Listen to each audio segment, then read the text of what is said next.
Valeu, obrigado. Falou.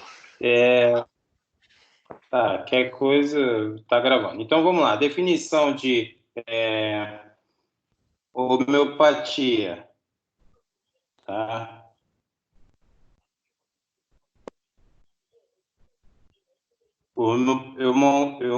Homeopatia, tá?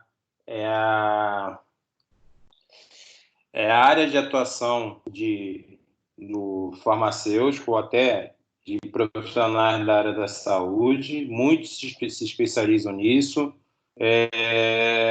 Muitos acreditam que a homeopatia ela promove realmente curas que na medicina tradicional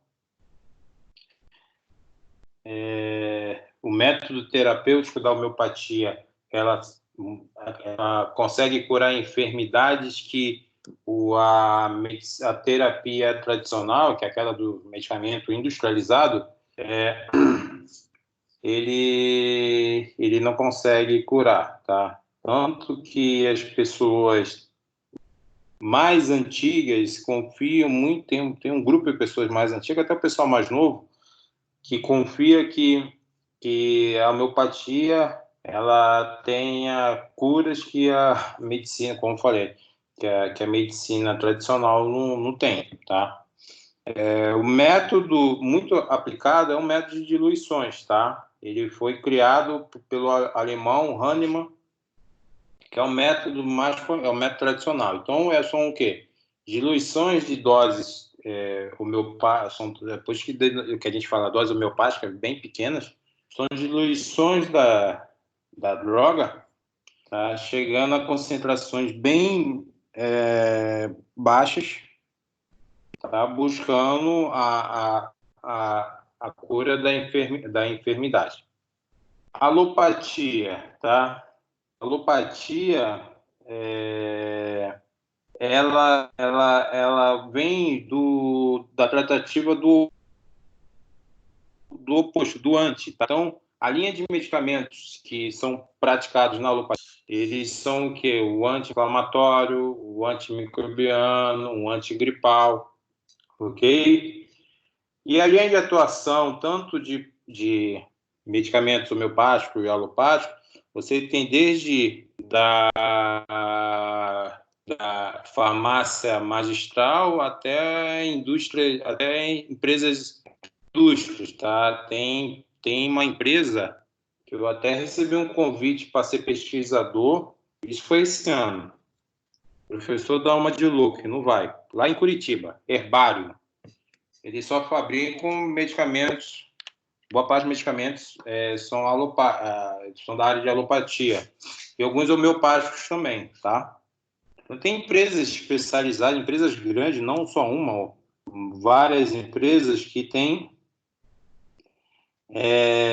essa linha de trabalho. Por quê? Acredita que, principalmente, doenças crônicas, elas podem ser tratadas muito com a medicina homeopática, tá?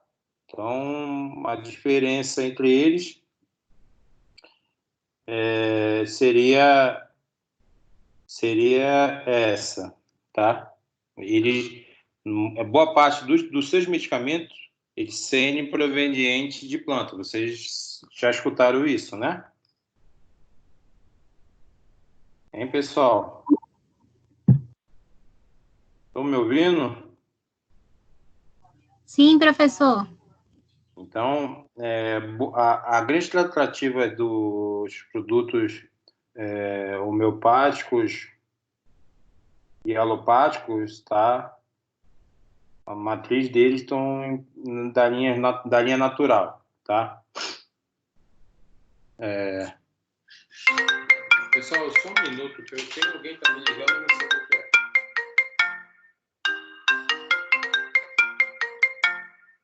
Jesus, desculpem, pessoal. Mas continuando. Então, essas duas tratativas de homeopatia e alopatia, tá? Elas carregam em si a tratativa da linha natural. Então, a linha natural vem de produtos produtos naturais em si, como plantas, tá? Mas eles também tem uma parte deles que vem da linha animal, drogas sintéticas, né? Em alguns casos. Bem, então, esse seria a tratativa inicial. Agora, vocês estão olhando? Eu vou passar um vídeo, tá? Sobre a parte de homeopatia, para ver se vocês estão ouvindo. Sim. Então vamos dar uma olhada nesse vídeo. Ele tem mais ou menos 20 minutos. Tá? É um especialista, é um médico especialista que ele explica muito bem. Para tirar as nossas dúvidas sobre homeopatia, temos o prazer de receber aqui em nossos estúdios o homeopata Marcelo Girão. Doutor, muito obrigada pela sua presença. Obrigado a vocês. Bom, então para começar o programa, né, aquela pergunta que eu acho que é essencial. O que é a homeopatia, doutor Marcelo? Então, a homeopatia, ela é uma área de tratamento da medicina que muitas vezes se ouve falar alternativa. Ela já deixou de ser alternativa, porque ela é uma especialidade médica, desde 1980. E ela trata todo tipo de patologia, independente qual seja. Obviamente que nem todas ela cura. Muitas delas ela dá uma qualidade de vida melhor, certo? Como na alopatia também. Muitos tratamentos ela não chega a curar totalmente, mas ela ajuda bastante. O funcionamento dela é baseado no experimento dos medicamentos, que muitas das vezes a gente imagina que a homeopatia ela é só ervas, né? Que seria só feito a partir de plantas. Não, ela pode vir de origem vegetal, mineral e animal. Então, de tudo pode se preparar alguns medicamentos homeopáticos. Então, a homeopatia pode vir de veneno de cobra, pode vir de abelha, ela pode vir de cobre, quer dizer, tudo pode se preparar a homeopatia. Ela é feita pega a substância, ela é diluída e dinamizada. O que é dinamizada? É agitada aquele frasco para potencializar o efeito do remédio, para que o medicamento faça um efeito maior. A partir daí que é preparado esse medicamento, ele é testado num homem são, quer dizer, numa pessoa sadia, para ver as reações que essa pessoa vai ter. Partindo dessas reações que a pessoa vai ter, eles vão catalogar todas essas reações que essa pessoa são, né, que estava bem, sadia, teve de reação. Baseado nisso, esse vai ser, vamos dizer assim, a assinatura daquele remédio, certo? E nesse remédio, quando outra pessoa apresentar o mesmo sintoma que esse medicamento, tá? Ele vai ser receitado. Então, a homeopatia ele parte da cura do semelhante pelo semelhante. Se você o paciente está doente, está com aquele sintoma. Se você der outra substância que tem o mesmo sintoma, anularia aquilo lá e faria com que o organismo reagisse para combater aquele tipo de patologia. A homeopatia seria a cura pelos semelhantes. Seria dada uma substância que é diferente de outros tratamentos da medicina. Muito interessante. Agora, doutor, o quadro emocional da pessoa, né, que vai ser tratada com homeopatia, é levado em conta na hora da prescrição do remédio da homeopatia? O quadro do paciente todinho é muito mais importante até que a doença em si. Como assim? Se a pessoa é muito ansiosa, se a pessoa é perfeccionista, se a pessoa é chorona, se a pessoa é insensível, se a pessoa não dorme, se a pessoa não gosta de doce, se a pessoa come demais carne, tudo influencia na escolha do medicamento, que é aquilo que eu falei no começo. Seria a assinatura do medicamento para a escolha daquele remédio para o determinado paciente. Então, a gente tem que ter toda uma avaliação completa, por isso a consulta homeopática é um pouco mais demorada. Agora, doutor, muita gente prefere tomar a homeopatia por conta dos efeitos colaterais que dizem ser reduzidos, né, se comparados aos remédios alopáticos, né, os remédios mais convencionais. Isso realmente acontece? Acontece. A homeopatia não tem reação adversas. É mesmo? Mas tem reação medicamentosa sim. Porque ele é um medicamento, ele vai produzir reações no organismo, e dependendo da pessoa, dependendo da sensibilidade da pessoa, ela pode ter reações fortes, sim. Só que são reações que a gente teria, vamos dizer, antídotos, ou mesmo cheirar cânfora, você anularia aquele efeito. Não ficaria nenhuma sequela, não teria nenhum... Você tomar outro medicamento para combater aquela substância, então daria para... não teria um efeito que persistiria por muito tempo. Bom, e nós costumamos ouvir que a homeopatia ela é um tratamento a longo prazo, né? Por que esse prazo mais demorado, mais longo para fazer o efeito? Na realidade é assim, isso é um pensamento errôneo da maioria da população. Por quê? A homeopatia ela pode tratar uma amidalite, uma infecção de garganta, tá? Com febre alta, pode tratar uma pneumonia, pode tratar uma infecção urinária. Então, não necessariamente ela é demorada. Ela pode ser usada em quadros agudos.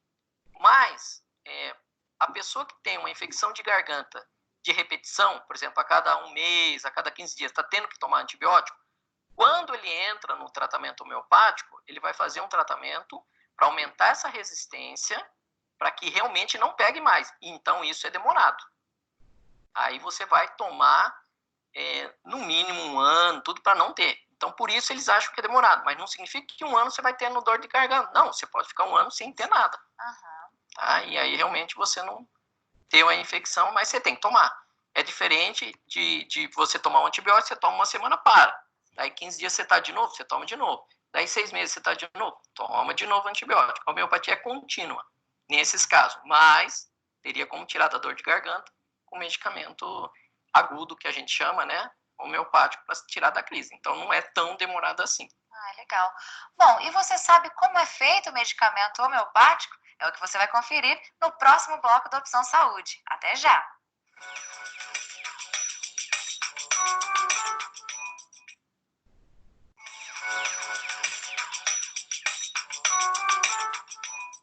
A Opção Saúde está de volta e hoje nós estamos aqui conversando sobre homeopatia. E conosco está o doutor, o homeopata Marcelo Girão.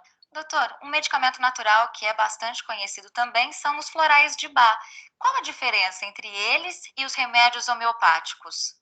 O medicamento homeopático, ele é também feito de flores, tá? Mas não necessariamente são iguais. Ele tem seus efeitos, tem as suas indicações, apesar de que ainda não é reconhecido pelo Conselho de Medicina, diferente da homeopatia, que já é reconhecido, mas eles têm os efeitos deles sim, só que são, vamos dizer assim, não a mesma coisa, apesar de serem naturais.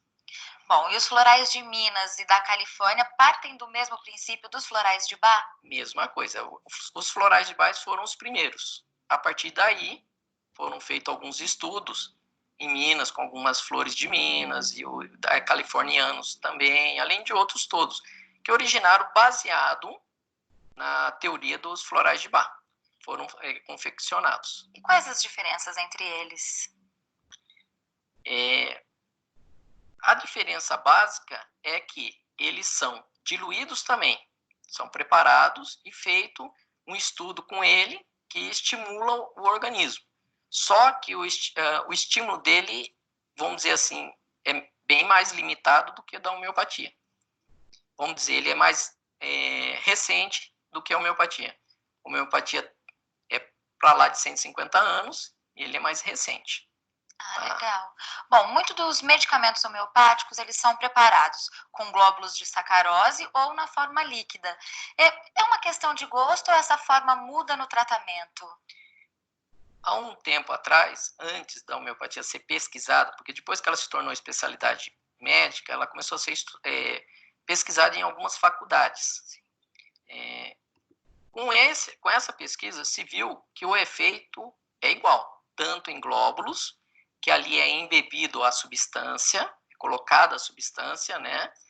E o líquido, onde é diluído a substância. Então, tanto faz o uso ou glóbulos ou gotas, o efeito é igual.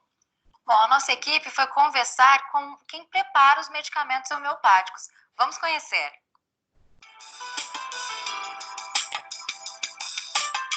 A manipulação do medicamento homeopático é simples, é fácil, não é complicado. O que dá mais trabalho são as dinamizações, mas quando a gente tem um aparelho, fica mais simples. O glóbulo, a gente já compra o glóbulo pronto da indústria e embebe esse glóbulo com o medicamento. Então, ele fica pelo menos de 1h30, 2 horas secando e já está pronto para o consumo. O líquido já tem uma preparação mais delicada, que você precisa dinamizar, então é sempre numa potência menor do que o que vai ser preparado, para dinamizar e chegar na potência que é do medicamento que o médico receitou. A gente segue a receita, prepara dessa forma. A procura tem aumentado bastante, eu já estou no mercado há 15 anos. Então eu tenho observado bastante, até a quantidade de médicos já aumentou na cidade que trabalham com homeopatia, e a procura pelo medicamento homeopático também tem aumentado bastante. Quadros agudos, a resposta é muito rápida. É que as pessoas não têm a disciplina de tomar o medicamento de hora em hora, de meia em meia hora, porque quer tomar o medicamento de 12 em 12 horas. Então, é mais pela disciplina do paciente do que propriamente pela eficiência, tira com a mão. Desde barriga de bebê, grávida, já tomava homeopatia para eles, né, para mim e para eles, e funciona muito bem. Meu filho, em 13 anos, 3 vezes utilizou medicamento alopático, as outras vezes nós tratamos com homeopatia, com médico pediatra. Então o resultado para a gente assim, é muito satisfatório, e independe do acreditar ou não, funciona, né? Já é aceito pela medicina. Pessoal, vocês estão me ouvindo, né? Pessoal? Sim, professor. Então, esse vídeo, ele retrata muito aquele pensamento contrário do que boa parte da população não acredita, né? Que os medicamentos homeopáticos, eles curam, sim, e curam muitas vezes, como eu falei para vocês, as situações, enfermidades que medicamentos industrializados muitas vezes não funcionam. Tirando aqueles casos de medicamentos, uma doença rara, muitos medicamentos homeopáticos ele tem uma eficácia, porém a diferença é igual ao que a farmacêutica acabou de falar. Você prepara, você efetua a preparação desse medicamento, você tem que ter o dinamizador, tá? Que é aquele equipamento que vocês viram ali na aula, no vídeo, que é o que ele faz, tipo, a homogeneização, só que de uma forma a dinâmica, vamos dizer assim, depois que o aparelho ele exerce uma pressão nessa agitação para poder promover a interação dos componentes que estão dentro do medicamento, ele funciona.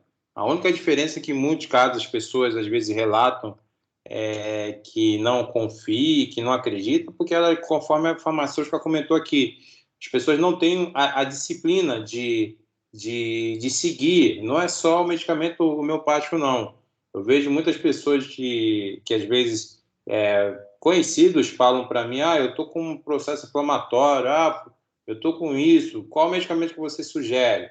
Aí eu oriento, mesmo medicamento industrializado, você tem que ter uma disciplina, como fosse um processo, tá? Não é tomando o primeiro, o segundo que vai parar que vai curar. Você pode ter uma leve melhora, mas muitas vezes a cura dessa enfermidade ela só vai lidar quando você respeita um processo de um tratamento. Então, a homeopatia, porque o processo ele é diferente, tá?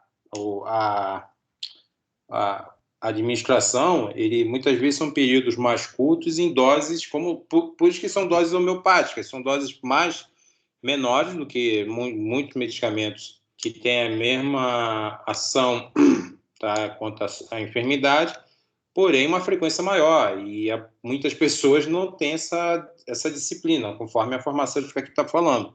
E é um mercado bom, tá? Eu digo para vocês que, tirando a região de São Paulo, fora de São Paulo, aqui em Barueri, tem uma ou duas lojas que dominam, tá? Só que você precisa convencer as pessoas da eficácia desse medicamento. Não ser um Reinaldo, né?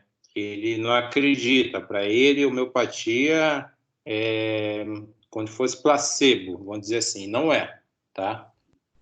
Às vezes eu dou risada do que ele fala, às vezes comentando com os colegas que acreditam, como o professor Francisco, a Simone, mas é um medicamento que funciona. Vamos continuar, tá bom?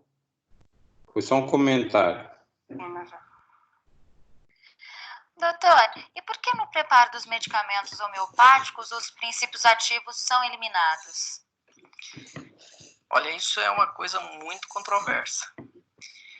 Porque, pelo número de Avogadro, que foi um pesquisador, ele acha que depois do CH30 não teria mais nenhuma molécula da substância do início do preparo. Mas em estudos mais recentes, com aparelhagem mais sofisticada pela física quântica, que não adianta a gente tentar explicar aqui, que eu também nem eu não entendo, eles têm algum fator ali que ainda estaria agindo. Como? Ainda não se descobriu ainda aparelhagem para detectar, que eles alegam como se fosse a memória da água. Então, por algum motivo ou não, o remédio homeopático funciona. Tá? Foi feito agora... Pessoal,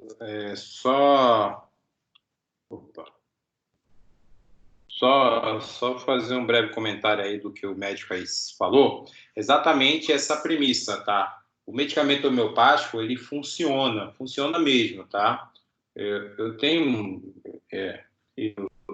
relato de pessoas que só consomem esse tipo de medicamento e trataram a vida toda, tá? E essas pessoas nunca necessitaram de medicamento industrializado, apesar que ambos funcionam. A minha concepção é que ambos funcionam, tá? Porém, tem essa premissa daqueles que acham que os medicamentos homeopáticos, em função do processo de diluição, você só vai ter placebo, você não tem parte da droga presente ali para poder surtir o efeito desejado contra a enfermidade, tá? Mas vamos pensar da seguinte forma: a quantidade que a pessoa vai consumir no final vai ser semelhante, vai ser próximo da quantidade mínima para poder você curar uma enfermidade. Porém, a pessoa ela vai ter uma frequência maior quanto ao consumo desse medicamento homeopático, tá? Então, funciona. Isso é um fato, que o medicamento homeopático ele funciona, tá? Ele não é algo que deixa de somente ser placebo. Então, ele funciona. Então, deixem de lado essa premissa de que muitas vezes vocês escutam, principalmente do Reinaldo, tá? Ele em si, ele precisa de medicamento bem homeopático para, de repente, um veneno de cobra para ver se cura a loucura dele, tá? Mas funciona muito bem o medicamento homeopático, ok? Vamos continuar.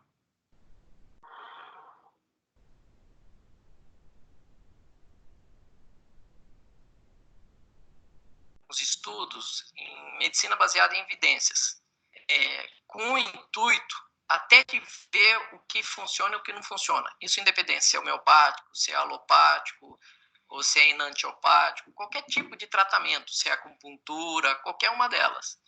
Nessa medicina baseada em evidência, aceita-se a comprovação clínica, só que tem que ser comprovação clínica em vários locais, não só, por exemplo, só no Brasil, só na Alemanha, só na Inglaterra.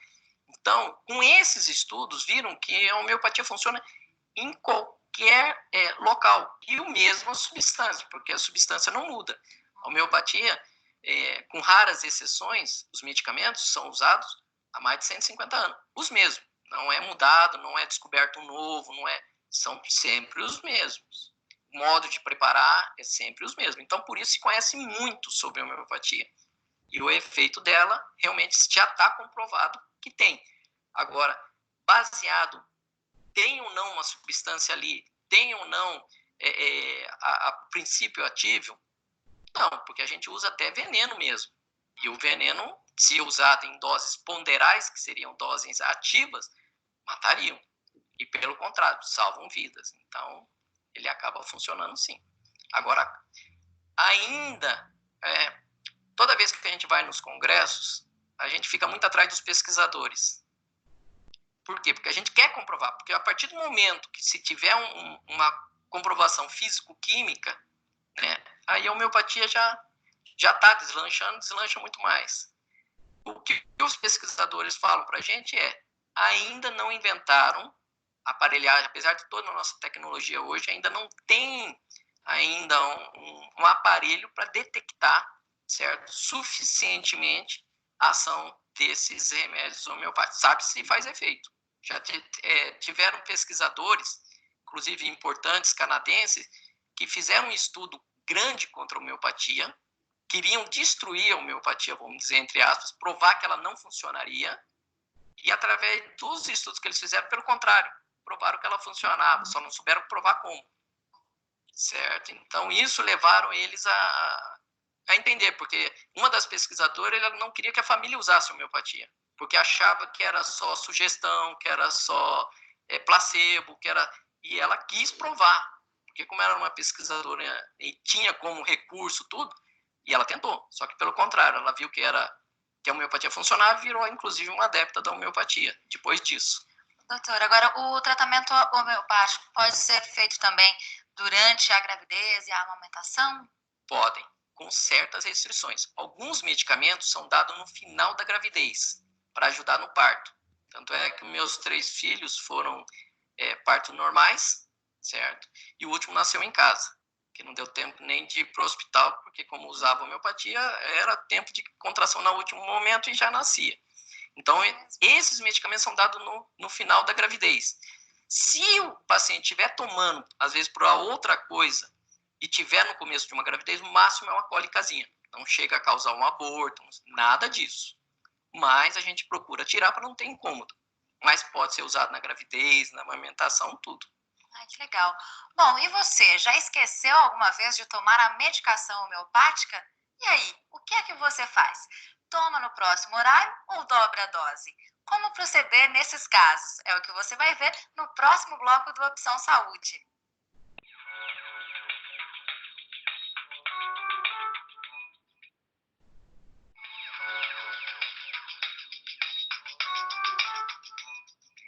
Estamos de volta com Opção Saúde. E aqui conosco para falar sobre homeopatia está o Dr. Marcelo Girão. Dr. Marcelo, muitas pessoas acabam se esquecendo de tomar o medicamento na hora certa. E aí, o que é que essa pessoa deve fazer? Espera o próximo horário, toma a dose dobrada? Como proceder nesses casos?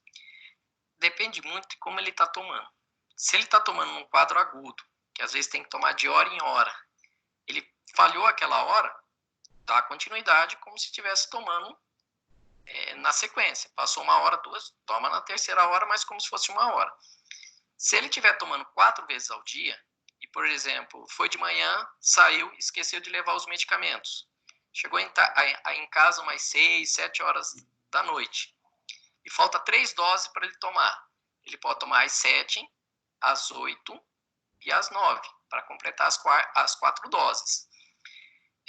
Não é o ideal, mas se deve fazer. Porque a homeopatia é por estímulo. Então, não adianta, às vezes, dobrar a dose, não. Tem que tentar a sequência da quantidade de vezes que foi determinado, para que possa tomar e fazer o efeito. Se o remédio é semanal e ele está acostumado a tomar na quarta, e naquela quarta ele viajou, qualquer coisa assim, pode tomar na quinta, mas na próxima semana procurar voltar na quarta. Não ficar uma semana na quarta, outra na quinta, aí outra na segunda. Não, procurar sempre no mesmo dia da semana. Agora, doutor, qual a melhor forma de tomar os medicamentos homeopáticos? Antes ou depois das refeições? Sempre antes, para que o organismo identifique a substância que está entrando. E no caso de quando pedem jejum, por exemplo, tomar água de manhã ou escovar os dentes, isso também pode modificar a ação do medicamento? Escovar o dente, pessoas que fumam, pessoas que bebem, tem que esperar meia hora antes, meia hora depois. Na refeição, não. Pode tomar o remédio e logo depois fazer a refeição normal. E se tiver comido, meia hora depois, né, tiver se alimentado, meia hora depois é jejum de novo. Aí agora, deve-se evitar o contato dos medicamentos com as mãos? Sim. Por quê, doutor? Isso, antigamente, achava que tirava o efeito do remédio homeopático. Não é bem assim. Porque o remédio homeopático, imaginava-se que era muito mais energético, energia. Hoje não, hoje sabe que é mais uma informação para o organismo. Então, não tiraria se você pusesse na mão. Só que a mão nunca está limpa. Então, às vezes, você precisa tomar de hora em hora. Se toda hora você for pôr na mão, às vezes você está fazendo um trabalho, você está mexendo em alguma coisa, não vai dar tempo de ir lá, lavar a mão, para pegar aquele remédio, para tomar. Então, ponha na tampinha que você não vai ter o contato, então não vai contaminar. O remedinho de pingar na boca, não encostar, porque às vezes, se, por exemplo, a família toda usa homeopatia, se você pingar na boca, você pode contaminar aquilo lá e a próxima pessoa que for usar pode estar contaminada. Então, é muito mais nesse sentido. Tá? Então, por isso que a gente pede para pôr na tampinha. Legal. Bom, a nossa equipe de produção foi conversar com um adepto da homeopatia que trabalha com a gente aqui na TV. Vamos ver.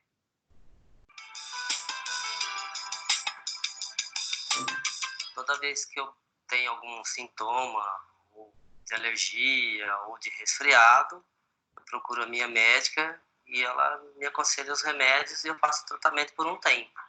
Né? O correto seria a gente manter esse tratamento, mas como é muito difícil essa rotina, normalmente é quando a gente tem algum sintoma, a gente procura o médico. Toda vez que eu faço o tratamento, eu sinto uma melhora, não digo rápida, né? Mas como ele é um pouco mais lento o tratamento, mas sempre tem um resultado bom. Na minha casa, normalmente eu deixo no banheiro ou perto da minha cama, né? No serviço, aqui no trabalho, eu deixo do lado da mesa, do lado do computador, que eu estou sempre mais próximo. O tratamento ele tem essa dificuldade de ser longo e você manter os horários rigorosamente. Que eu acho que ele é menos agressivo ao organismo. Por isso que a gente faz essa opção. Doutor, e qual é o melhor local para armazenar os medicamentos homeopáticos? Dizem que não pode colocar muito próximo a telefones, computadores. Como que é isso? Perto de eletroeletrônicos, pedem para não se colocar. Isso já é coisa antiga, isso desde quando me formei, tudo. Hoje em dia sabe-se que não é bem assim. Mas perto de substâncias que têm cheiro muito forte, perfume, produtos de limpeza, deve-se evitar.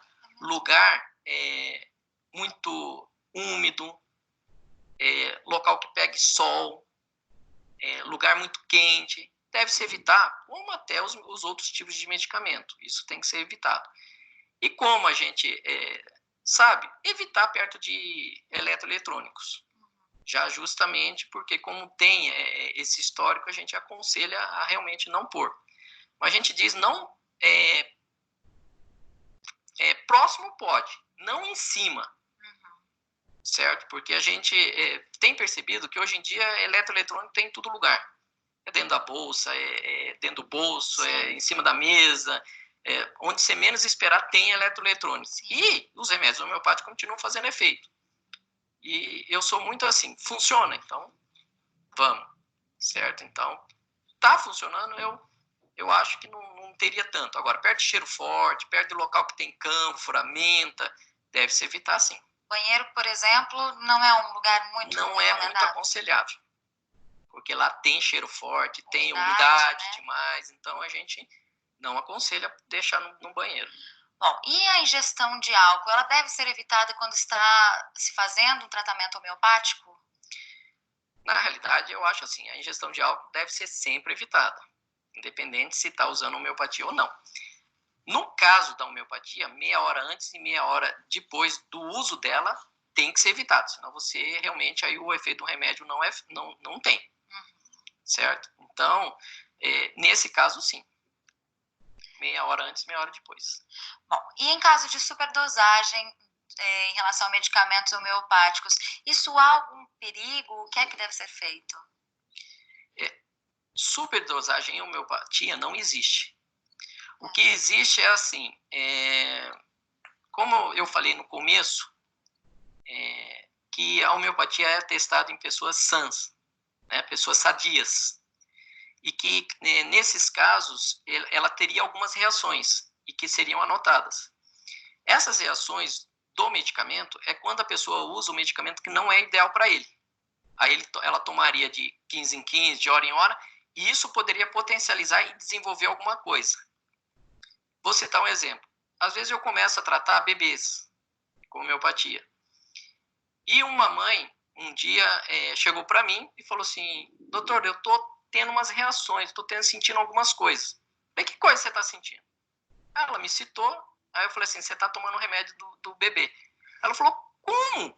Tá dando... Eu falei: não, ele não está ótimo? Tá, mas o remédio é para ele. E ela usava o remédio dele, por quê? Porque ele tinha medo de dar um remédio para a criança e tá estragado, tá com excesso de álcool. Então ela primeiro pingava nela, experimentava e depois dava pro neném. O neném estava muito bem. Só que ela começou a fazer o quê? É o que a gente chama, a terminologia de patogenesia do medicamento. E a partir daí ela começou a desenvolver. Certo? Desenvolver aquilo que o medicamento buscava curar. Curar, e ela começou a desenvolver. E que no neném estava bem. Ela parou a reação. Certo? Então não existe uma superdosagem, mas pode acontecer isso. Muitas das vezes, em outros tipos de tratamento, às vezes um recomenda para o outro. A homeopatia não funciona. Porque às vezes um mesmo medicamento serve para uma coisa e para outra não. Ficar atento, né? Tem que consultar para saber realmente quais são as necessidades remédio, do organismo, né? Eu cito um exemplo da própria arnica, que muitos usam para contusões, para tudo. Eu tive uma vizinha de uma paciente minha que tomou arnica e teve uma reação depressiva muito grande por uso da arnica. Nossa. Então, quer dizer, não é tão simples assim. Claro, tirou, acabou o problema. Mas enquanto ela estava tomando, ela estava tendo e acabou procurando atendimento com relação àquilo, e que não era nada. Por isso que é sempre importante procurar o médico antes de começar a fazer o uso dos medicamentos. Isso, né? Porque não é um medicamento inócuo, não. Ele dá reações, sim. Muito legal, doutor. Olha, muito obrigada por todas as informações que o doutor nos trouxe, nos esclareceu bastante, viu? Espero que tenha ajudado. Com certeza. Bom, nosso programa, então, está chegando ao fim. Agradeço aqui mais uma vez o doutor Marcelo Girão pela sua presença e lembrando você aí de casa que você pode conferir esse e todos os outros nossos programas já exibidos na hora que você quiser em nosso site. A gente se encontra na semana que vem no próximo Opção Saúde. Até lá!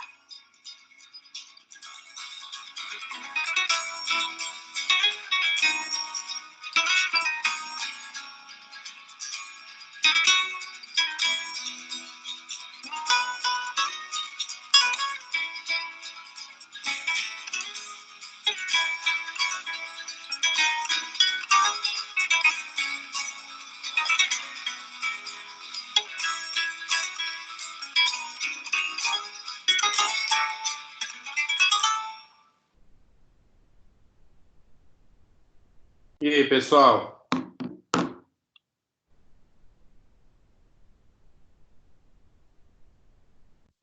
Pessoal?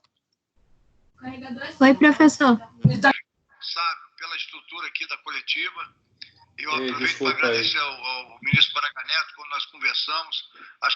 Eita, desculpa aí, que eu continuo no amigão do youtuber.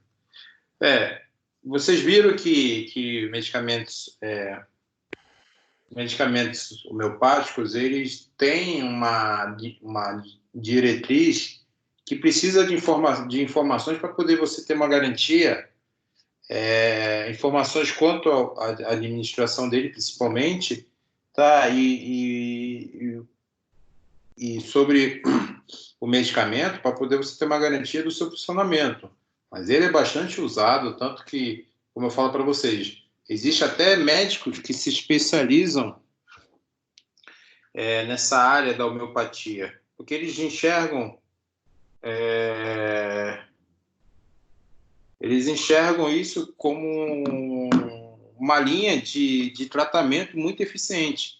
Não sei se vocês perceberam, o médico confirmou que é um sistema, uma medicina antiga, 150 anos, já se usa as mesmas substâncias, tá, que nunca mudaram, diferente da medicina tradicional, essa aqui dos medicamentos industrializados, tá? Os medicamentos, eles podem, conforme a gente viu ontem que é F, eles podem ser modificados.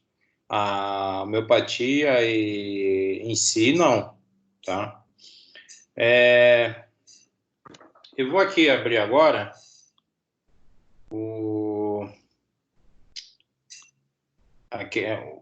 eu vou abrir aqui o que diz na definição da...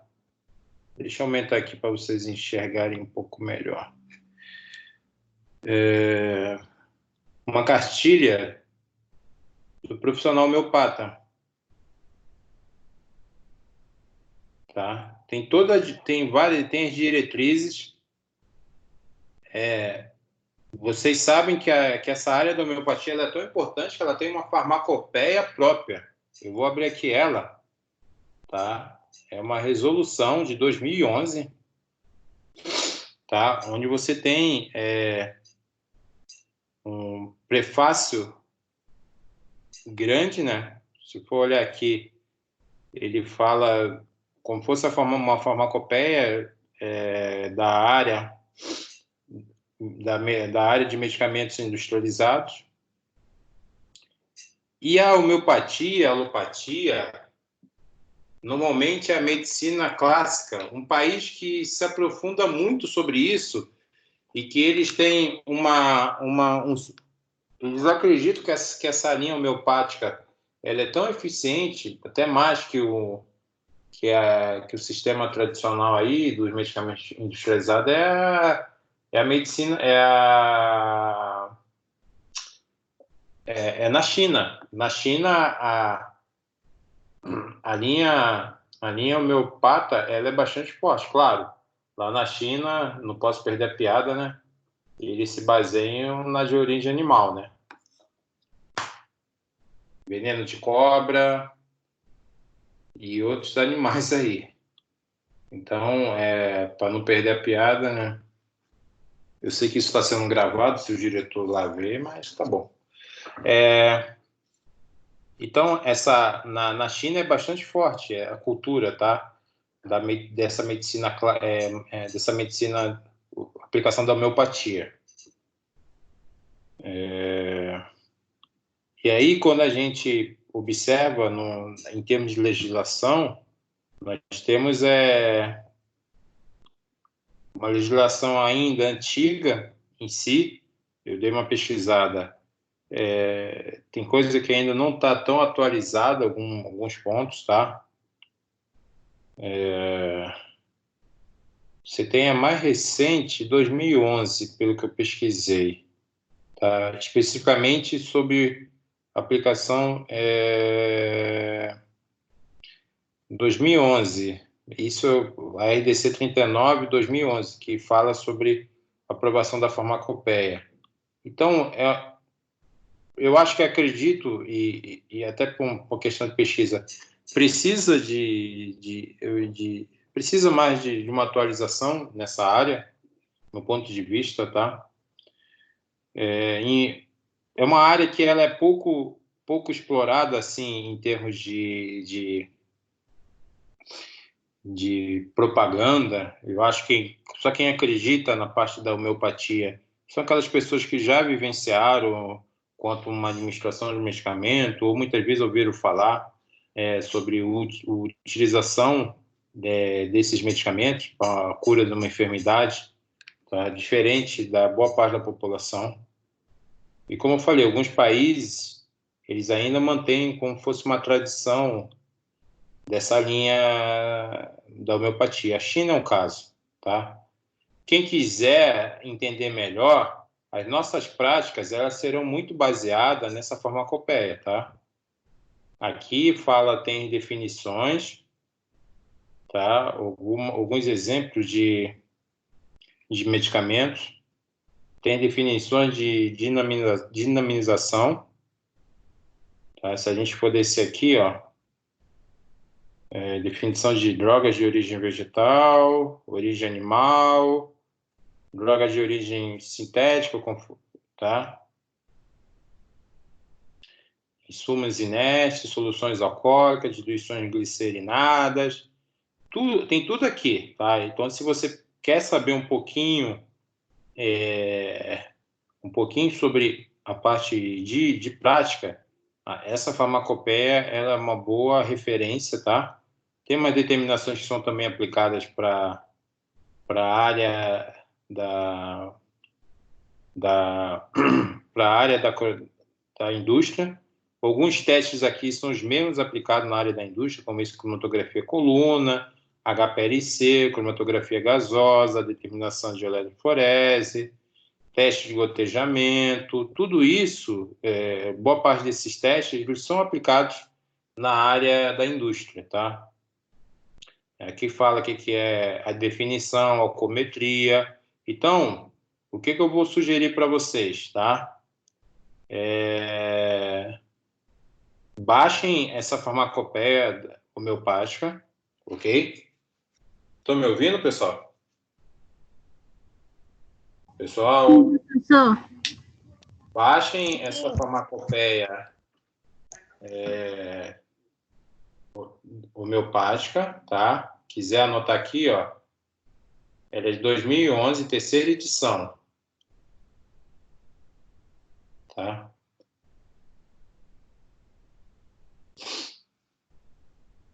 Ela é bem tranquila, ela tem as definições, os métodos. Nós iremos se basear muito seguindo principalmente o método hahnemanniano, tá? Tem o método korsakoviano também, tá?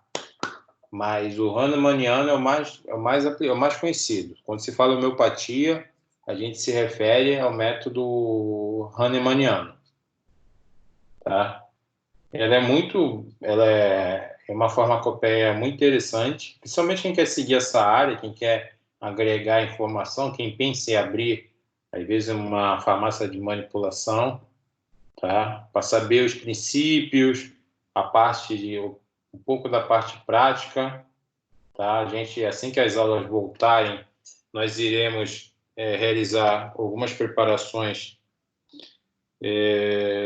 dessas. Eu vou seguir muito a farmacopeia, essa farmacopeia, tá? E aí eu sugiro que vocês baixem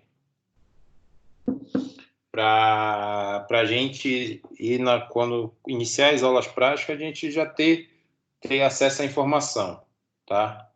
Eu acho que é importante. Eu ia pegar um outro vídeo aqui, deixa eu ver aqui. Você...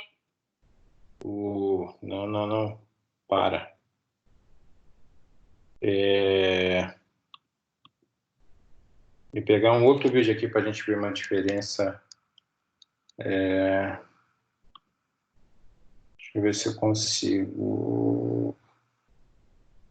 Só um minuto, pessoal. Vocês estão vendo aí? Não tem. Esse aqui, tá? Isso aqui é uma pessoa da Vigilância Sanitária da Anvisa, tá?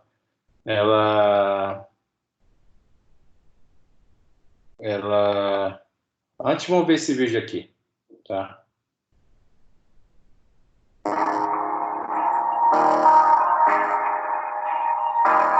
Claro, tem uma propaganda, isso é normal. Olá, gente. Hoje começando mais um papinho sobre homeopatia, saúde e bem-estar. Nós hoje vamos falar sobre a diferença, novamente a diferença entre alopatia e homeopatia, né? Na alopatia, você tem uma cura pelos contrários, com doses ponderais cada vez mais altas, né? E com uma dose próxima do tóxico, né? Por isso que causa tantos efeitos colaterais a alopatia. Na realidade, a homeopatia são doses mínimas, mas com efeitos semelhantes, como eu já observei anteriormente para vocês. Acontece que essas diferenças têm importâncias muito profundas sobre o tratamento. A alopatia trata de uma parte e a homeopatia trata do todo. Ela vê o desequilíbrio do todo. Então, quando você vai tratar na alopatia, você vai para um especialista de pulmão, um especialista de fígado, um especialista de ossos, ortopedia, etc., cardiologia, enfim. Mas na homeopatia não é bem assim. Você é visto como um todo, porque nós vimos que o desequilíbrio da parte reflete o desequilíbrio do todo. Com isso, o que a gente quer com o tratamento homeopático? Que ele atinja o organismo de forma que alcance a parte através do todo, estimulando assim o teu sistema imunológico, uma imunomodulação. Esse é o trabalho da homeopatia. Eu queria que esse vídeo deixasse bem claro uma coisa, eu queria deixar para vocês refletirem sobre esse fato. Imagine se você fosse contratar 2 faxineiras para limpar a sua casa. Uma fosse aquela faxineira que colocasse toda a sujeira embaixo do tapete. E a outra lavasse, limpasse e colocasse toda a sujeira para fora. Qual das 2 faxineiras você contrataria? A que cuida só de uma parte ou a que cuida da casa toda? Pois é, fique para reflexão. Uma boa semana e até a próxima.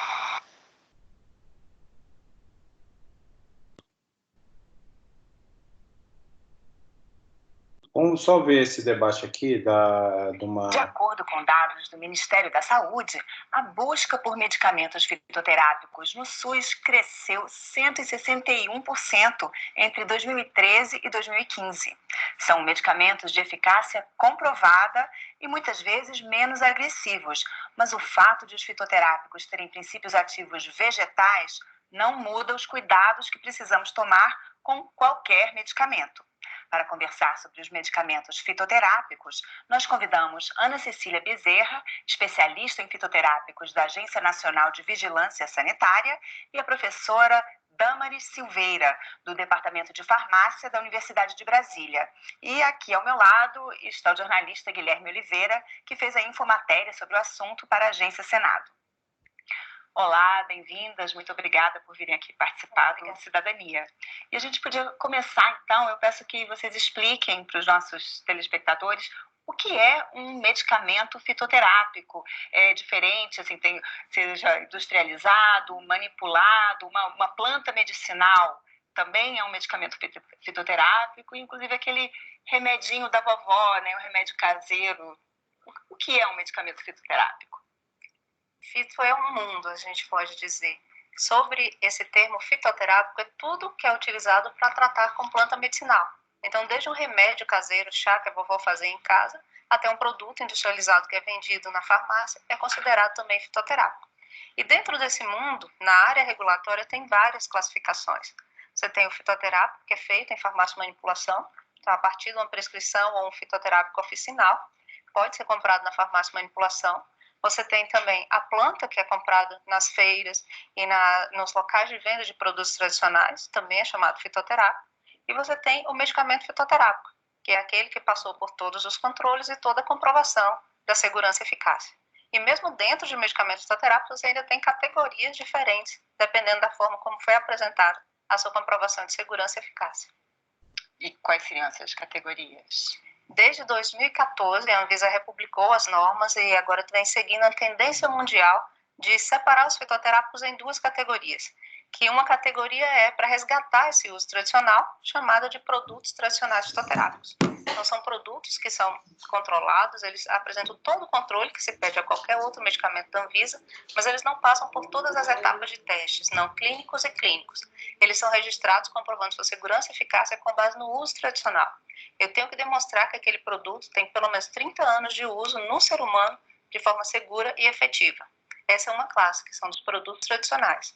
A outra classe são os medicamentos fitoterápicos, que eles passam exatamente pelos mesmos testes que passam qualquer outro medicamento convencional.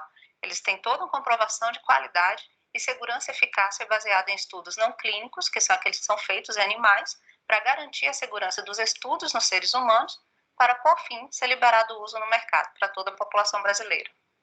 Agora, e antes dessa parte, né, da regulamentação, tem a pesquisa, né? Como que é feita essa pesquisa? Como que se descobre um medicamento fitoterápico?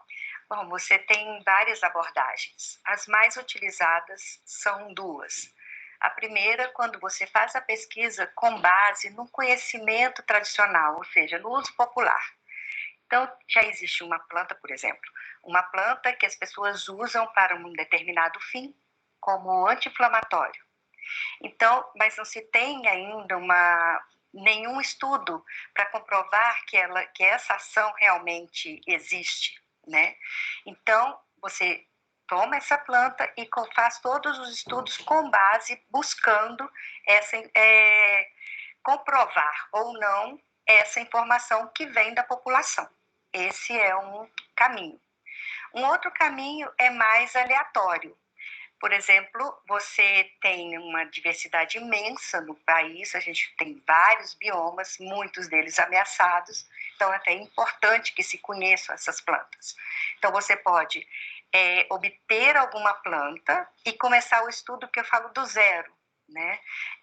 Tomar uma planta do cerrado, por exemplo, e fazer todos os estudos buscando alguma atividade farmacológica que ela tenha. E daí, sim, pode até gerar um medicamento, um produto fitoterápico no futuro. Então, são duas abordagens, as duas são válidas.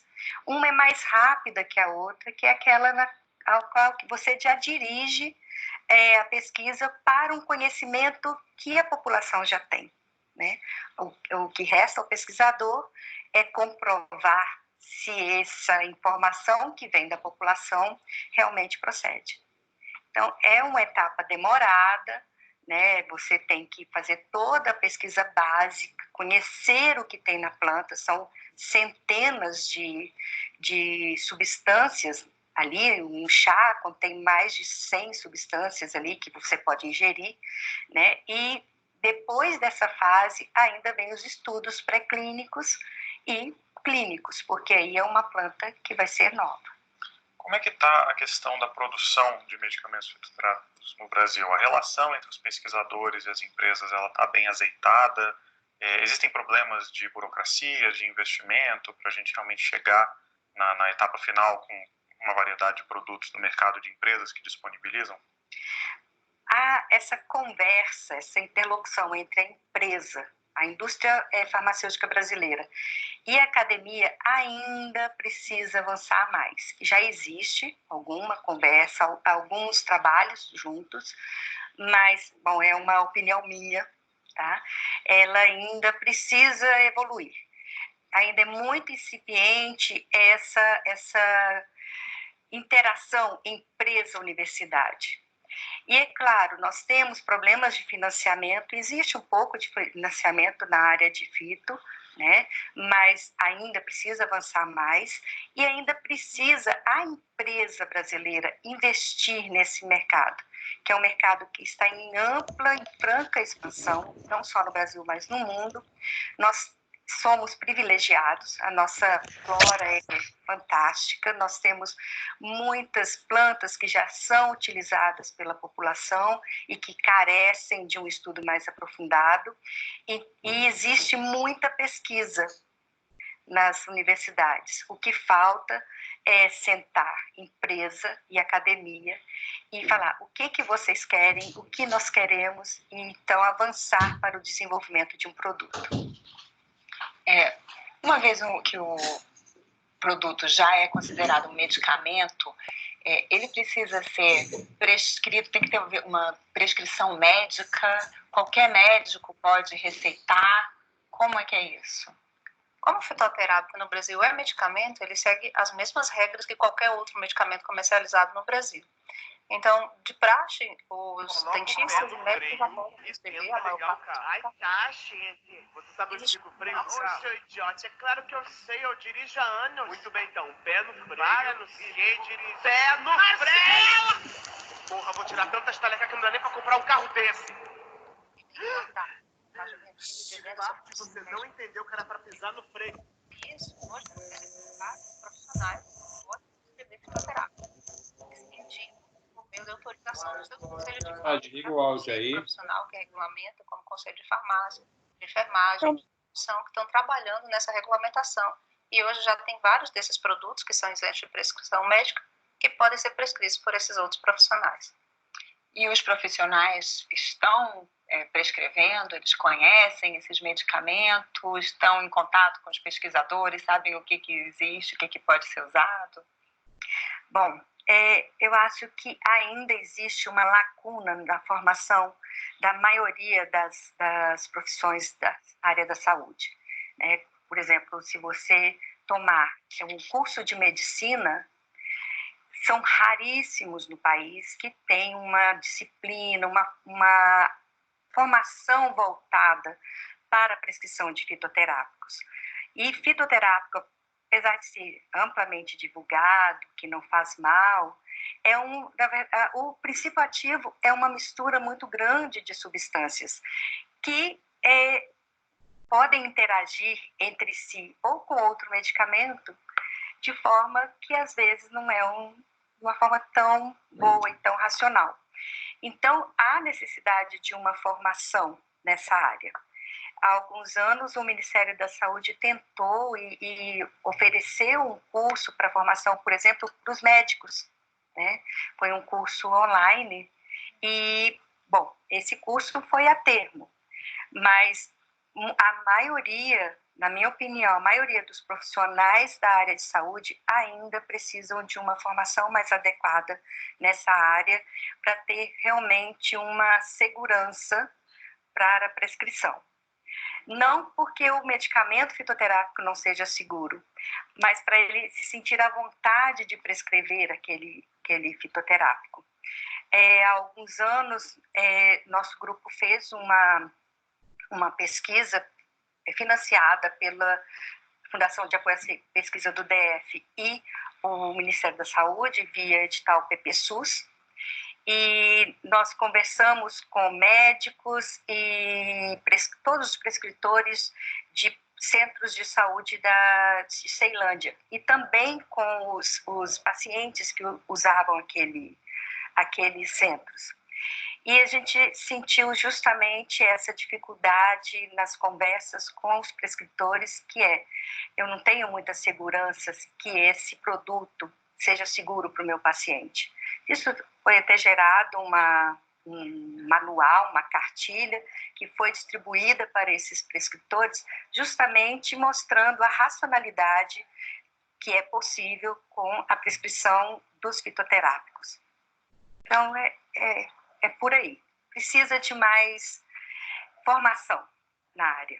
A Anvisa tem alguns documentos onde ela traz algumas instruções sobre o uso de determinadas plantas, determinados remédios, posologia, contraindicações, enfim, forma de usar. Eu gostaria de saber como esses documentos, esses formulários, são elaborados, quais plantas são selecionadas para serem incluídas ali e como. Só voltando à questão anterior, o Brasil tem uma Política Nacional de Plantas Medicinais e Fitoterápicas já desde 2006. E nessa política tem o incentivo à maior prescrição. Então, era necessário que as universidades trabalhassem com isso, implementassem mais cursos de fitoterapia, colocassem esse curso como obrigatório, porque na maioria das vezes ele é optativo. Por isso, a gente não tem tanta fitoterapia ainda entre os profissionais, mas espera-se que com o tempo isso melhore. Os profissionais que hoje quiserem prescrever podem ter acesso a muitos documentos no site da Anvisa. Tudo hoje está padronizado, tem uma área específica no site que é só sobre fitoterápicos. Ela vai ter vários documentos orientativos da área de registro, da área de manipulação e dessa área que é mais orientativa. A Farmacopeia Brasileira é hoje um órgão dentro da Anvisa que publica vários documentos. Nós temos a Farmacopeia Brasileira em si, que publica os guias de controle de qualidade. Então, por exemplo, se eu vou produzir um xarope de guaco, na Farmacopeia Brasileira vai ter quais são os controles que eu tenho que ter com o guaco. E tem mais outros 2 documentos que foram elaborados tentando melhorar a fitoterapia no Brasil. Um deles é o formulário de fitoterápicos. O formulário orienta exatamente como formular. Ele serve para oficializar as formulações no Brasil. Então, todas as plantas que estão no formulário podem ser feitas em estoque mínimo nas farmácias de manipulação do país inteiro. E com a política de fito, a Anvisa até trabalhou na regulamentação de uma farmácia que é específica de fitoterápicos, que chama Farmácia Viva. Então, tudo que está no formulário é oficinal e essas farmácias podem manipular sem a necessidade de um profissional prescritor que faça a prescrição para o usuário. Então, a Anvisa trabalhou nessa questão da formulação e também na orientação do profissional, que foi por meio do memento fitoterápico. O memento é um guia de prescrição e ele não vai se aplicar só ao médico, ele vai se aplicar a todos os profissionais que hoje estejam habilitados pelo seu conselho de classe a prescrever fitoterápicos. Você tinha citado a biodiversidade brasileira, né, essa grande variedade, mas o próprio chefe da Farmácia Viva, daqui do Distrito Federal, ele falou que eles usam no SUS apenas 3 medicamentos brasileiros. Por quê que isso acontece? Porque ainda falta pesquisa para comprovar a eficácia e segurança das plantas brasileiras. Já existe algum avanço nessa área, já se tem algumas pesquisas para fazer esses estudos pré-clínicos, pelo menos, mas para as plantas brasileiras ainda falta muito. Aquela falta de interlocução, pessoal, eu tô aqui, que eu falei no início, qualquer coisa, talvez pergunta. seja um dos pontos que dificulta isso, né? Porque são pesquisas muito caras ainda, muito onerosas. O financiamento para a pesquisa na área no Brasil ainda não é muito grande. Então, precisaria uma união entre as indústrias brasileiras interessadas em desenvolver medicamentos genuinamente brasileiros e a universidade que detém expertise para fazer essa pesquisa de base para justificar até se esse medicamento é seguro para a população. Isso falta, né? E nós estamos perdendo uma oportunidade muito grande, porque à medida que se vai degradando o ecossistema brasileiro, se perdendo essas espécies, nós perdemos oportunidades de termos realmente medicamentos nossos, né? Então, a maioria dos fitoterápicos que tem hoje no mercado são de plantas que não são genuinamente brasileiras, não são nativas, são muito poucas realmente são brasileiras, justamente porque falta isso. E o que torna essas pesquisas tão onerosas? É porque elas são muito demoradas, tem que ter um prazo maior? Sim, começar com plantas brasileiras, vai começar do zero. Entender sobre a química, né, entender o que ela tem, entender o que ela faz, ou seja, qual é a atividade biológica, qual a toxicidade desse fitoterápico, desse extrato que vai ser utilizado. A partir daí, fazer ensaios pré-clínicos, que podem ser in vitro e in vivo, ou seja, usando animais, e depois se passar para clínico, que são esses ensaios com humanos. Então, realmente é demorado, porque são muitas etapas, começar basicamente do zero. No Brasil, a gente está começando agora. Sempre teve muita pesquisa, mas são pesquisas que a gente pode dizer que são picadas. Você tem um grupo que estuda uma planta, mas faz só estudos animais, tem um outro grupo que faz só desenvolvimento, e você não tem um estudo completo de cada uma dessas espécies para se chegar no registro. Só exemplificando, a gente tem cerca de 55 mil espécies medicinais no Brasil, e tem 300 fitoterápicos registrados aqui no Brasil, enquanto na Alemanha você tem 10 mil fitoterápicos registrados. E desses 300, menos de 25% são de plantas brasileiras, porque não tem esses dados para as plantas brasileiras. São pouquíssimas que passaram por todas essas etapas. A Anvisa hoje tem vários mecanismos de simplificação de comprovação de segurança e eficácia. Esses são estudados. Você tem plantas como o ginkgo biloba, como a valeriana. Pessoal, dá uma paradinha aí, só para fazer um breve comentário sobre o que ela acabou de comentar. O Brasil ele tem hoje somente 300 tipos de medicamentos partindo de planta registrados. É uma gama bem pequena, tá? Se baseando na nossa grande diversidade, principalmente na Amazônia.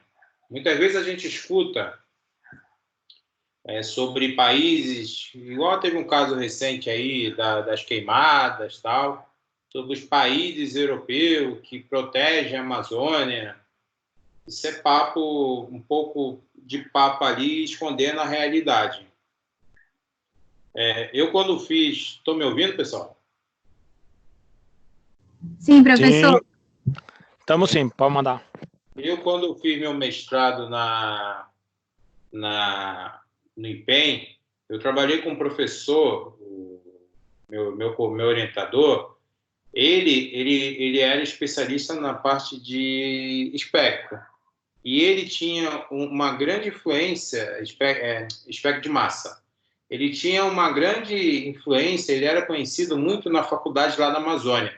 Tanto que eu tive a oportunidade que ele me fez um convite e eu queria dar aula na Amazônia. Eu falei, não, quero não. Prefiro ficar em São Paulo. Eu não quis ir, porque eles queriam alguém que soubesse muito da parte de química e vivência profissional.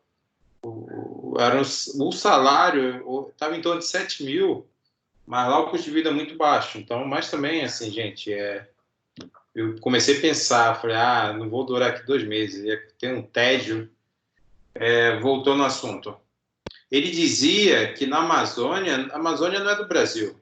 Você chega na Amazônia, o que você vê de centros de pesquisa alemão, francês e americano são vários pesquisadores, tá, que ficam lá procurando novas drogas presentes em plantas, tá, corrigindo, aperfeiçoando, né, o que eu quero dizer. Substâncias químicas que tenham efeito terapêutico, tá? Seja ele para medicamentos, seja ele para a parte da estética, entendeu? Eu participei, antes de vir para São Paulo, eu trabalhava do lado de um centro de pesquisa de linha homeopática. Para vocês terem ideia, investimento nessa área para descobrir uma substância dessa em planta, investimento é alto. As empresas como Natura, Boticário, na época, eles investiam em torno de 5 milhões de reais. E isso tinha o quê? Uns 10 anos atrás. Isso tudo para empresas especializadas em pesquisa dessa área. Porém, você tem uma questão, a questão da busca, né? Esses centros europeus que estão instalados na Amazônia, se você for na Amazônia, tu vê muito pessoal, tu até acha que está em outro país, porque você vê muito alemão, muito pessoal de fora, são pesquisadores que estão ali pesquisando novas fontes de substâncias químicas que têm um efeito terapêutico. Porque, na teoria, o homem não tem uma cabeça assim para poder se criar. Ele vai a partir de alguma fonte, tá? Ele vai a partir de alguma fonte de informação. Muitas vezes a fonte de informação está associada a essas plantas, tá? Eles têm lá um programa que faz uma simulação e eles mandam a campo os pesquisadores. Então eles vão em busca dessas descobertas, tá? Tanto conforme a especialista falou, a professora da Universidade de Brasília, a Alemanha ela tem em torno de 10 mil medicamentos fitoterápicos. Boa parte dele é homeopático, tá? A China essa dimensão ela é muito maior, tá? A China ela é muito forte, apesar dela ser competitiva no mercado industrializado, ela tem uma tradição nessa medicina clássica, homeopatia. Para vocês terem ideia, quando eu viajei, eu fui fazer um aperfeiçoamento no inglês, eu fui para Nova York e eu visitei Chinatown. De curiosidade, eu fui numa farmácia, uma farmácia tradicional chinesa. É exatamente aquilo que a gente vê nas reportagens. Aquela linha de comida deles, de comerem cobra, de comerem gafanhoto, todos esses bichos silvestres, e um deles até morcego, porque eles acreditam que esses animais, o próprio veneno deles, quando são ingeridos no corpo, eles conseguem criar uma resistência, vamos dizer assim, tá? Essa teoria meio louca dele, que eu acho, causou, pelo que se parece, esse momento que a gente está vivendo, gente. Essa coisa de comer morcego é meio estranho, né? Porque até falando um pouquinho especificamente do vírus, ele não sofre uma mutação assim. Eu não fico um pouco com a teoria de que pode ser algo pré-moldado em laboratório, sabe? E joga lá e, sei lá, vamos focar aqui, senão eu começo a xingar os chineses. Porque tá em casa, sexta-feira não dá, não. Depois da aula era uma cervejinha, agora não dá. Tem que ficar em casa de quarentena. Mas voltando para a aula aqui, então, é exatamente isso. O país aqui, como nas outras áreas, o investimento é muito pequeno. É muito pequeno. O Brasil, infelizmente, ele é escasso dessa questão de investimento e pesquisa.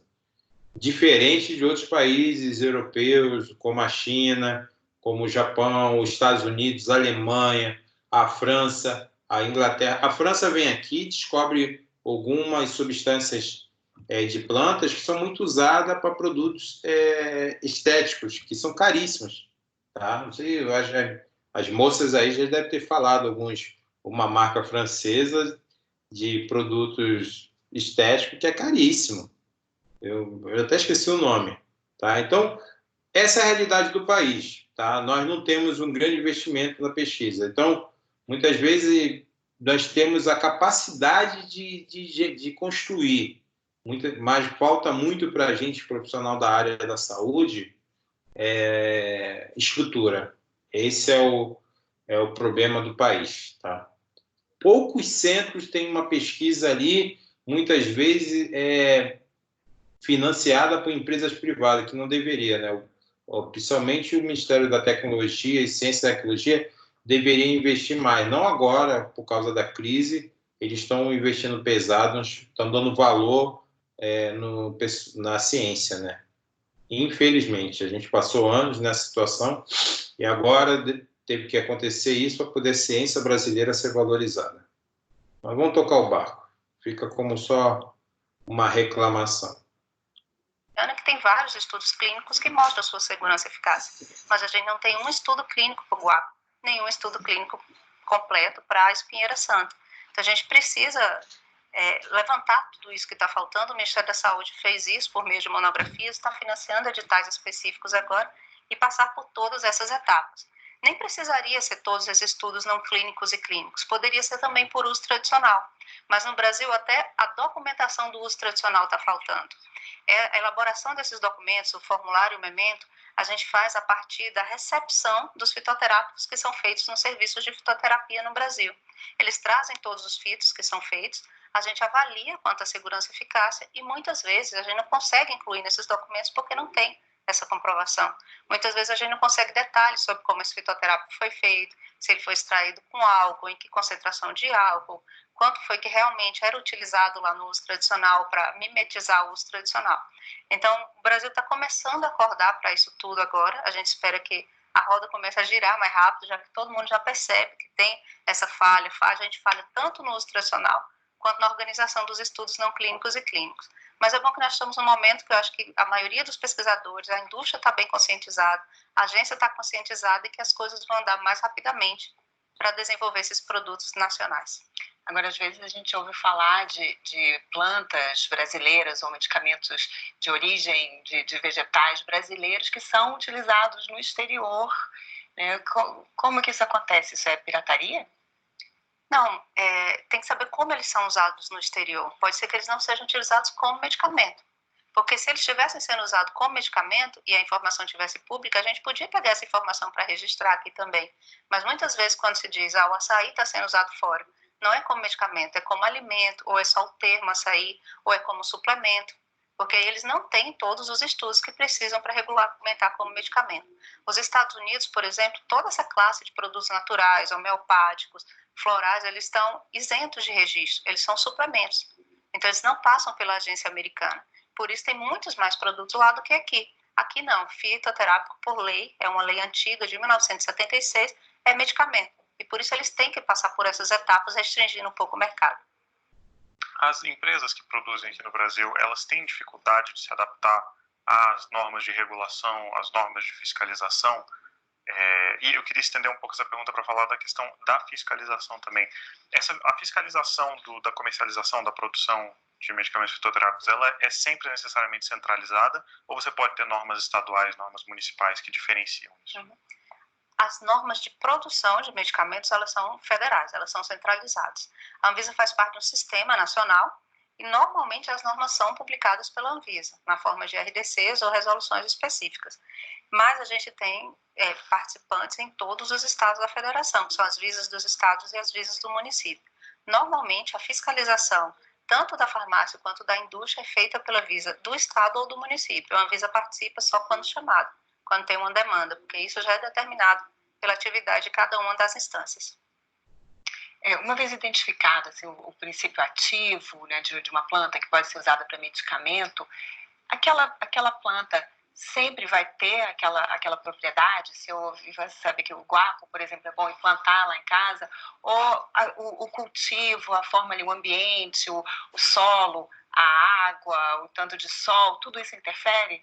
Sim, pode interferir muito, né? Não necessariamente uma espécie, uma planta que é plantada, cultivada aqui na região do Distrito Federal, vai ter as mesmas propriedades daquela que é cultivada, por exemplo, numa região de Mata Atlântica, que é cerrado, por exemplo, no Rio de Janeiro, que tem uma umidade do ar, altitude totalmente diferente. Então, tudo isso realmente interfere. E isso também são estudos que têm que ser feitos. Até essa parte de estudar qual é a melhor forma, a melhor época de cultivo, melhor época de coleta dessa planta, esse estudo também tem que ser feito. Como eu disse, quando você vai desenvolver um medicamento fitoterápico genuinamente brasileiro, você tem que começar literalmente do zero. E até essas condições climáticas têm que ser levadas em conta, porque senão você pode ter um problema de baixa concentração do seu princípio ativo. Eu posso dar um exemplo, por exemplo, não é uma planta brasileira, mas é um clássico. A alcachofra, a folha de alcachofra que é utilizada. Você não pode, por exemplo, cultivar a alcachofra, deixar florescer para aproveitar a flor de alcachofra, que é um alimento caro, muito apreciado, e usar essas folhas para fazer o fitoterápico, porque você vai ter uma baixa concentração dos princípios ativos. Então, a alcachofra para uso medicinal ou como matéria-prima para medicamento fitoterápico, ela tem um tempo certo de ser coletado. Então, isso também vale para outras plantas, outros princípios ativos que você tem interesse.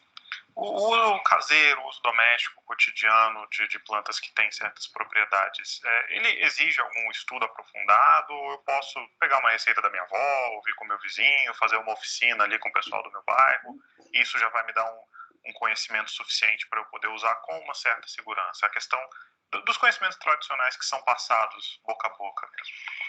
Bom, tem os chazinhos mais comuns, camomila, hortelã, que são muito utilizados, né? Não só para fins medicinais, mas também para próprio prazer de tomar, que são realmente chás muito saborosos. Tem alguns cuidados que se deve ter nesses casos. Primeiro, há muito problema de identificação quando se trabalha com nome popular.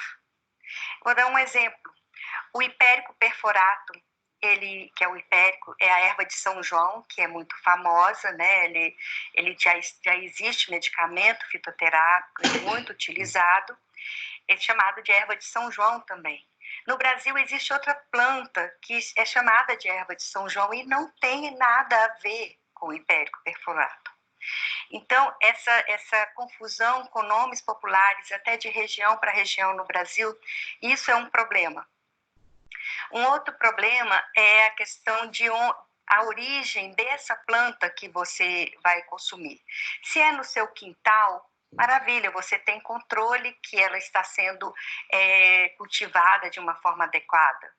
Mas aquela que você adquire de outro lugar, você tem que ter segurança que ela não foi plantada, por exemplo, num terreno contaminado ou perto de estradas, porque aí você vai ter um problema de contaminação desse material. E um outro problema também que as pessoas não levam em consideração, que é muito sério, é a questão da interação, a possível interação entre um medicamento que você utiliza, um medicamento convencional, e o chá que você consome. Tomar o chá junto com o medicamento, principalmente aqueles de uso contínuo para hipertensão, para diabetes, pode ser prejudicial no sentido que ele pode interferir na ação do medicamento que você está utilizando. Por exemplo, se você toma um medicamento para diabetes e toma uma planta que também ela tem uma atividade hipoglicêmica, você pode, entre aspas, baixar muito o açúcar, você pode ter uma hipoglicemia que você não esperava. Né? Então, é sempre importante informar o médico. Sempre importante informar o médico, e muitas vezes o paciente não informa o médico. E tomar cuidado, não tomar sem, pelo menos, se informar se há possibilidades de interação. Eu agradeço a participação de vocês aqui. Infelizmente, nosso tempo acabou, mas muito obrigada. A gente que agradece. Nosso programa de hoje foi sobre medicamentos fitoterápicos. Lembro que esses medicamentos também podem levar a efeitos colaterais significativos se forem consumidos de forma inadequada ou excessiva. Portanto, é importante sempre procurar orientação médica. A cobertura completa sobre este tema você confere no site senado.leg.br/notícias na aba Infomatérias. Para fazer algum comentário, crítica ou sugestão, telefone de graça para 0800 61 22 11. Obrigada pela atenção e até o próximo Cidadania.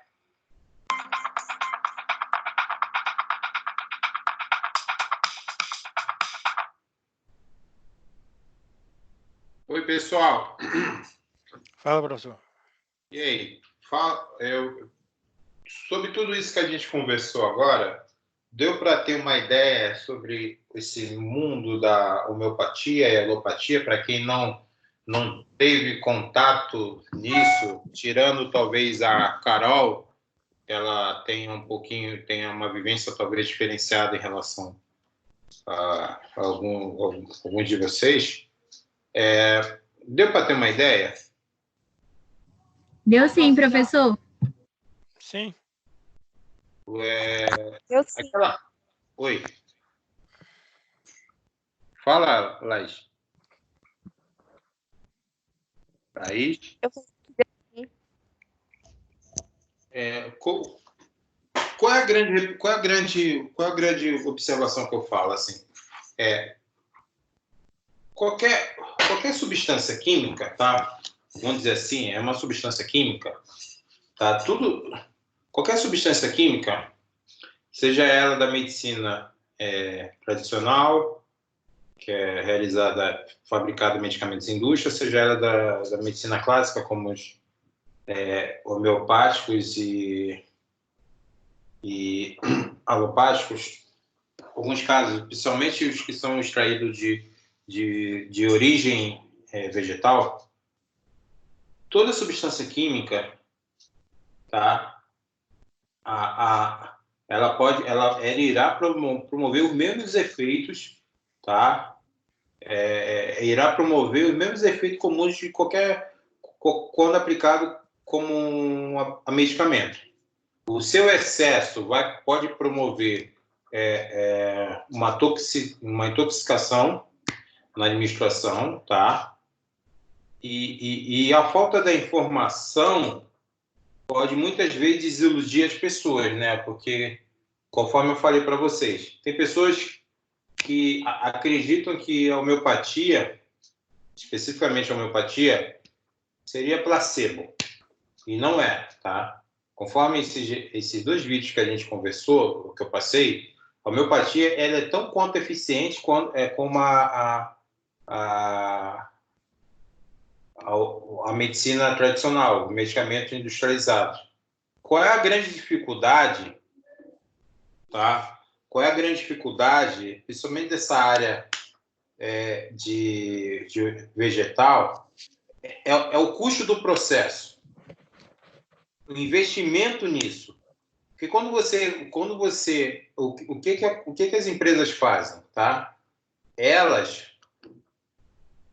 sabem que por exemplo, como é que funciona uma pesquisa na Amazônia, tá? Era mais ou menos que eu na empresa que eu trabalhei e até conversando com o meu orientador. Como é que funciona?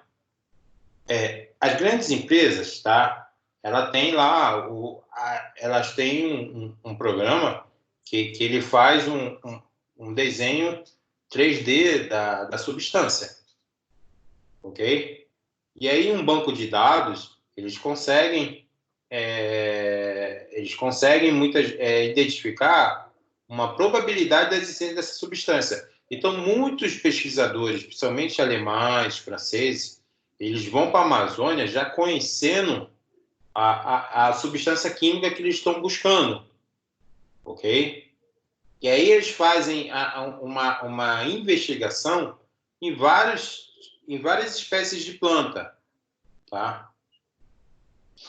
Quando eles descobrem essa espécie química, essa substância química presente na planta, eles coletam essas amostras para poder entender a estrutura dela fisicoquimicamente, ter informações fisicoquímicas. Para quê? Porque tem muitos medicamentos, tá? Alguns medicamentos são registrados na Alemanha, boa parte deles são descobertos em espécies amazônicas, tá? Porém não tem uma quantidade abundante para se tornar medicamento, e eles são sintetizados, tá? Muitas vezes a descoberta dessas espécies eles tentam reproduzir em laboratório, tá? Porém eles necessitam ter esse material em mão para conhecer as características fisicoquímicas, as propriedades, tá? Porque assim, eu vou lá na Amazônia e descubro, tem uma espécie química numa planta tal. Não dá para extrair a Amazônia toda, se eu quero. É uma questão de descobrir a substância química, tá? A classe química. Muitas vezes eles se baseiam na classe química, não muitas vezes a espécie química específica, e a partir da classe química dessa droga, eles fazem essa identificação e essa extração. Aí, no laboratório, eles tentam viabilizar. O que acontece? Eles tentam viabilizar, muitas vezes, até o cultivo dessas plantas em centros, em espaços reservados em algumas empresas, tá? Somente as empresas alemãs que tratam de produtos homeopáticos. Eles vão lá, cultivam ela, entendeu? Só que eles precisam entender de qual espécie ela está presente, por exemplo, qual é o ambiente que eles podem cultivar isso, tá? Tem casos assim. E aí, voltando até o assunto que eu desnorteei um pouquinho, o que falta aqui no país é a questão do investimento. Isso não tem. Nós não temos estrutura, nós temos cabeça pensante. Tanto se você for dar uma pesquisada, vários centros de pesquisa no mundo, você tem algum brasileiro ali presente. Tem casos de colega meu, até ex-professor, que está nos Estados Unidos trabalhando em pesquisa de drogas, está em grandes empresas. O brasileiro, nós temos a capacidade de criar. A gente tem esse potencial. Porém, nós não temos estrutura para isso. Eles não querem que a gente pense, eles querem que a gente seja mecânica aqui. Então, a ciência no país aqui ela é pouco difundida, tá? É uma opinião até da vivência que eu tenho desses quase 15, 20 anos aí nessa estrada. Então, até voltando um pouco ao assunto, eu acabei de notar, desculpa aí, a homeopatia e a alopatia são linhas de tratamento terapêutico que funcionam, porém precisa ter o conhecimento, a informação do que está sendo administrado, do que busca, tá? Infelizmente, conforme esse último vídeo que nós vimos, o Brasil ele é pouco difundido nessa parte, nessa linha da homeopatia e da alopatia. Infelizmente, tá? Pouca parte da população que acredita nisso, tá? Você pode ter certeza, ela é um grupo fiel, tá? Se eles têm resultado de alguma administração de algum medicamento homeopático ou alopático que funcionou em alguma enfermidade, eles vão ser sempre fiéis a isso, tá? Porém, aqui nós não temos muito bem explorado pontos que comercializam isso. Em função mesmo um dos pontos importantes que a professora falou é que aqui no país você tem muitas pesquisas picadas, porém você não tem ela difundida, tá? Para chegar a esse ponto de difundir uma pesquisa de uma linha de alguma droga, de alguma substância química que tem algum efeito terapêutico a partir de origem vegetal, você precisa de investimento. Infelizmente, nós não temos. Conforme eu falei para vocês, nós temos algumas empresas, uma aqui em São Paulo e tem uma outra em Curitiba, acho que e uma no Rio que eu conheço, que elas têm uma aplicação muito forte nessa linha de homeopatia e alopatia, tá? E aí, gostaria, para terminar a aula aqui, cada um fizesse um comentário sobre isso aí.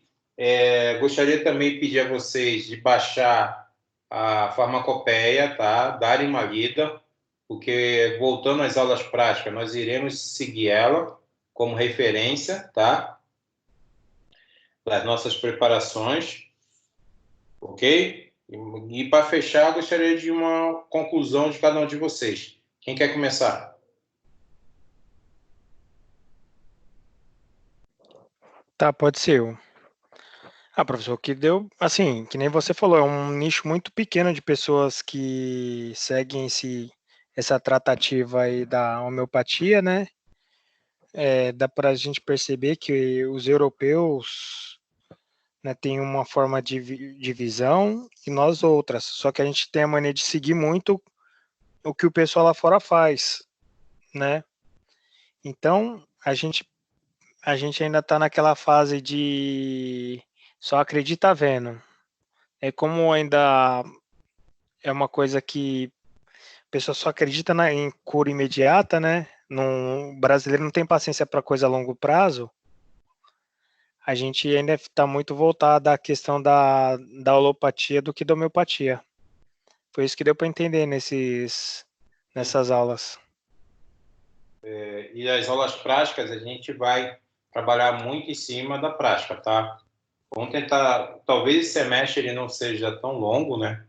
Porque saiu um decreto que os institutos de educação devem manter o cronograma sem aumentar ou reduzir, como é que fala? O semestre. Sem alterar. Pode ser que a gente tenda um pouquinho depois ali de junho, chegue a julho, né? Vai depender como é que vai... qual vai ser a conclusão desse momento aí que nós estamos vivendo. Quem é próximo a falar? Obrigado, Márcio. Pode ser eu. Fala. A Laís. Diga. Eu acredito que o Brasil tem um grande potencial na parte homeopática e que a gente precisa investir em estudos, conhecimentos nos nossos profissionais, que é um mercado que está pequeno aqui e tem potencial para muita expansão. Até comentando em cima do que você falou, Laís, por exemplo, quem um dia tiver a oportunidade de viajar, por exemplo, à Califórnia, você vai ver muito farmácia homeopática. Muito. O americano, ele tem uma parte, um grupo populacional maior americano que acredita mais em medicamentos homeopáticos do que, por exemplo, propriamente os brasileiros, né? Se você for lá, você vê muitos pontos denominados farmácias homeopáticas. Na Europa também você vê muito isso.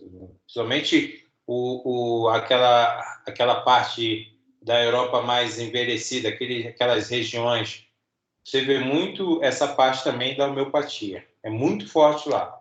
Tá? Claro, não abrange todo uma população, mas você tem proporcionalmente um grupo muito maior que aqui no país. Até falando nisso, a grande diferença é que as pessoas...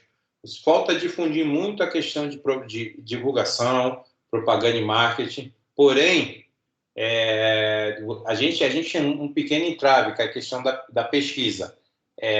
Você buscar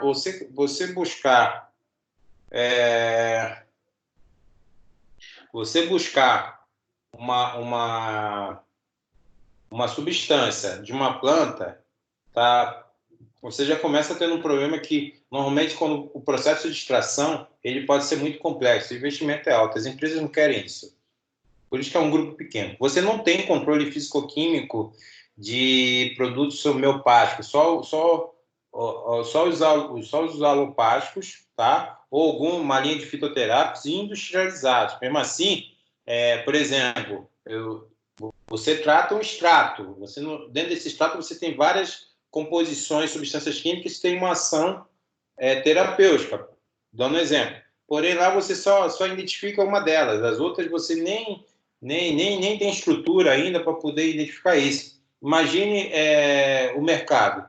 Falta realmente isso que vocês colocaram, investimento, conhecimento. É um mercado promissor, tá? O mercado pode ser muito bem explorado, tá? E aí, sim, tentem abrir a cabeça, né? De repente, talvez você se aprofundando mais sobre essa informação, sobre o conhecimento, pode ser uma tendência ali do futuro, gente. É a homeopatia. Tá? Fica um sinal aí de uma observação. Tá? É uma área que ainda é um pouco explorada. Nós temos pessoas, cabeças pensantes. Aquele vídeo daquela farmacêutica, ela está há 15 anos nessa área, ela acredita, então ela tem um público fiel, vamos dizer assim, entendeu? Acho que falta um pouquinho dessa parte. E a Marta, né, quer concluir, Marta? Então, professor, basicamente, como a Laís falou, eu também acredito nisso, que as pessoas precisam desmistificar isso de que a homeopatia não funciona, porque ela funciona sim, inclusive tem muitos casos, muitos estudos que comprovam isso. Então, eu acho que deveria ter, sim, mais investimentos também, e que é uma área promissora. Sim. Então, legal, pessoal. A gente se encontra daqui a 15 dias. Vamos ver se de repente surge uma luz aí de uma vacina, algum medicamento. Pensar que as aulas voltem, tá? Caso contrário, não, a gente vai voltar, a gente vai discutir, eu vou trabalhar muito sobre a farmacopeia, tá? Então, a gente vai falar sobre a farmacopeia, os pontos ali em cima dela. Eu vou trazer alguns vídeos de aula prática, tá bom? Vai ser mais ou menos esse o tema daqui a 15 dias. Tá bom. Ok? Boa noite aí para vocês, obrigado. Boa noite, obrigada. Boa noite para todos. Obrigada. Tchau, gente. Bom final de semana. Bom final de semana também. Obrigado.